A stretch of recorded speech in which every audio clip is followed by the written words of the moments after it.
সোহরাওয়ার্দী উদ্যানের পরিবেশনে 3টি গেট দিয়ে প্রবেশ করা যাবে এবং বের হওয়ার জন্য 3টি গেট ব্যবহার করা যাবে।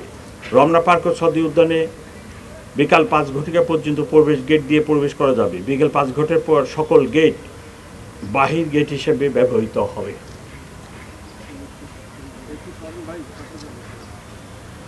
শোভাযাত্রার সময় সোহরাওয়ার্দী উদ্যানের পশ্চিম পাশে চারুকলার অপোজিটে যে গেট আছে এই গেট বন্ধ থাকবে এবং এই গেট দিয়ে তখন কোনো মানুষ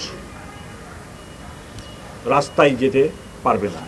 বর্ষবরণ শোভাযাত্রা 14 এপ্রিল সকালে শুরু হবে। শোভাযাত্রাটি চারুকলা হতে শুরু হয়ে শাহবাগ মোড়, টিএসসি, শহীদ মিনার, দোয়েল চত্বর, বাংলা একাডেমি, টিএসসি হয়ে পুনরায় চারুকলায় গিয়ে শেষ হবে। শোভাযাত্রার পুরো রুটটি নিরাপত্তার চাদরে ঢাকা থাকবে।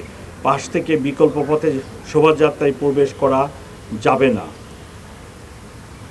শোভাযাত্রায় যারা যোগদান করতে চান তাদের জন্য আমরা একটি ম্যাপ এবং রুট নির্ধারণ করে দিয়েছি।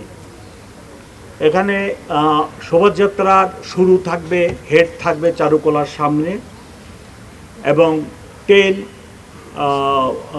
ভিসি মহোদয়ের বাংলোর সামনে থাকবে।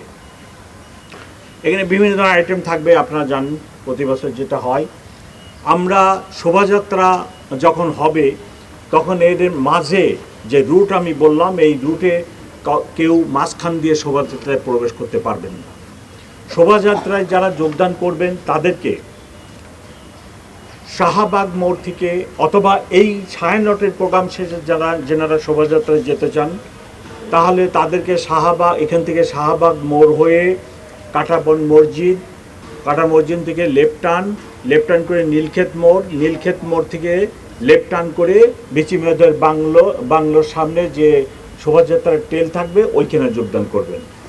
কেউ যদি ফার্মগেট থেকে আসেন তাহলে তাকে ফার্মগেট সোনারগাঁ ক্রসিংয়ে এসে ওখানে স্লাইড রাইট টার্ন করে হাতিরপুল হয়ে কাঁটাবন হয়ে একই রুটে বিচি মেয়েদের বাংলোর সামনে টেলে যোগদান করবেন।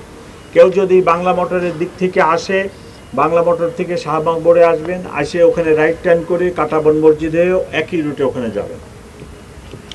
পলাশির ওই দিকে থেকে আসলে পলাশির মোড়ে হয়ে আসবেন, চাঙ্কাপুল থেকে আসলে ফোলার রোড ওই দিক দিয়ে পলাশির মোড় হয়ে নীলক্ষেত মোড়ে এসে রাইট টার্ন করে ভিসি মেয়েদের বাংলোর ওখানে যে টেল ওইখানে যোগদান করবেন।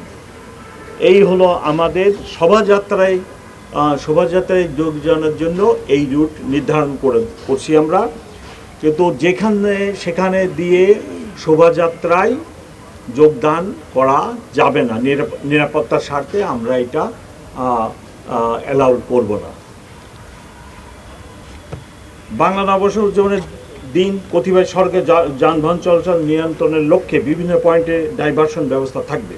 ট্রাফিক কর্তৃক নির্ধারিত স্থানে যানবাহন পার্কিং করতে হবে। সম্মানিত নগরবাসী অবগতির জন্য ডাইভারশন পার্কিং এর স্থানসহ প্রিন্ট ও ইলেকট্রনিক মিডিয়ায় ইতিমধ্যে প্রচার করা হয়েছে।